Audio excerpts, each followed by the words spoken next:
How you going? Karen Finnan here, physiotherapist and director of online.physio. So you may recall last time I did a video about the 5 worst things about being a telehealth practitioner. Well, I really just couldn't help myself but make a video of the counter effect of that, which is the 5 best things about being a telehealth practitioner, because I'm all about extolling the virtues of it. So let's talk about that today. Let's get started. So the first best thing about being a telehealth practitioner, for me personally, is the flexibility of location.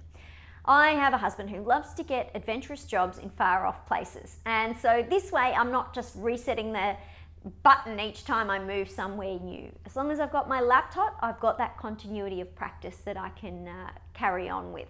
So to be able to have my business in a laptop has always been just so valuable to me, and it is absolutely my favourite part of working online. Number 2 in best things about being a telehealth practitioner is that being entirely online and digital forces you to adopt new technologies that you perhaps might resist a little bit more in in-person consultations. So an example of this is exercise prescription software. There are some fabulous softwares out there now that give a beautiful video description, timing, app reminders, all of that of conveying people's exercise programs and rehab programs to them.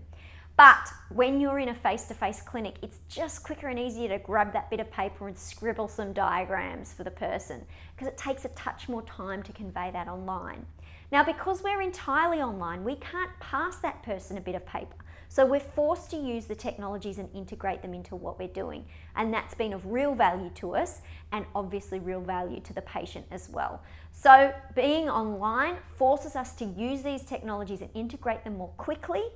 We have a higher drive to do that, and it ultimately makes our business more systemized and better quality for our patients as well.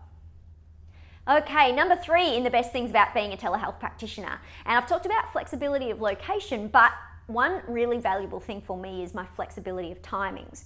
Because I'm not going to and attending a physical premises, there's not an expectation around exactly when I'll be there.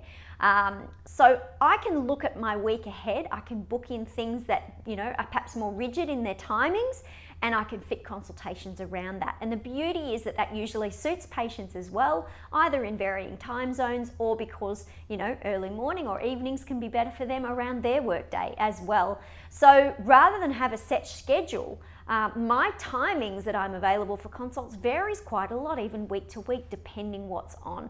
So I love that ability to have that flexibility. Okay, so number 4 in the best things about being a telehealth practitioner, and that is working from a home office. So obviously I'm mobile and I do move around and travel, but I have a very solid workstation set up here at home when I am in Melbourne. So I love that I can get out of bed and it's a 30-second commute to work. I'm not spending that time in my day with travel. And I love the flexibility of things like being able to pop out, pop a load of washing on and come back. Now, I know for some people, working from home would be more challenging than others. I find it very easy to have a very clear-cut day and sessions spent in the home office. I pop out to the rest of the house to obviously do little errands and grab something to eat and whatnot, but I don't get distracted like I think a lot of people would do. So I love working from a home office. I love that everything is set up where I need it, and I love that I can conveniently get a few home things done in my breaks, so I'm not coming home from work and still having that pile of stuff to do. And finally, number 5 in the best things about being a telehealth practitioner, and it's a bit of a sappy one, I know, but it is feeling like I'm able to help people solve problems that they were having before. So if it was logical and easy for them to go to a physical clinic, they would. But for every patient that comes through our doors, we know that we've solved a problem for them that has made life easier for them. For some people, it's access where there would not have otherwise been access. For others, it's convenience. For perhaps others, it might be a reason that they don't feel comfortable or don't want to go out. They may start their rehab in one place, but then be traveling to another place, to live, to move, to holiday, and they can continue their care. So at the end of the day, how can it not be a thing that gets you up in the morning, the fact that you're solving problems for people and helping them? And a lot of people don't realize how much of a bond and connection and personal sort of, insight that we get of our patients and they of us as well. So I hope that's been interesting for you guys. It's certainly a lifestyle that I love and works for me. It takes a lot of discipline and a lot of boundaries, but if you can put those in place, then it's fabulous. I hope that's been useful for you guys. I look forward to chatting to you next time. Bye.